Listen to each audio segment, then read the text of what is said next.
আসসালামু আলাইকুম, কেমন আছেন? ভালো আছেন? আপনি কি করতেছেন? নথি ঢুকাইতেছেন? ও, আপনার বাসা কোথায়?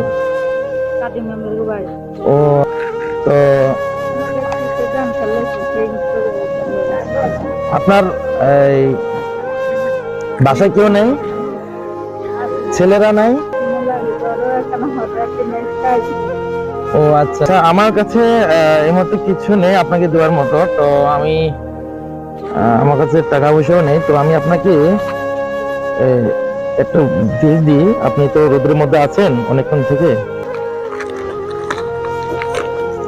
ধরেন এগুলো আপনি খেয়ে। টাকা নিয়ে বের হয়ে নাই, তো আমি অফিসে গেছিলাম, অফিস থেকে আসছি মাত্র।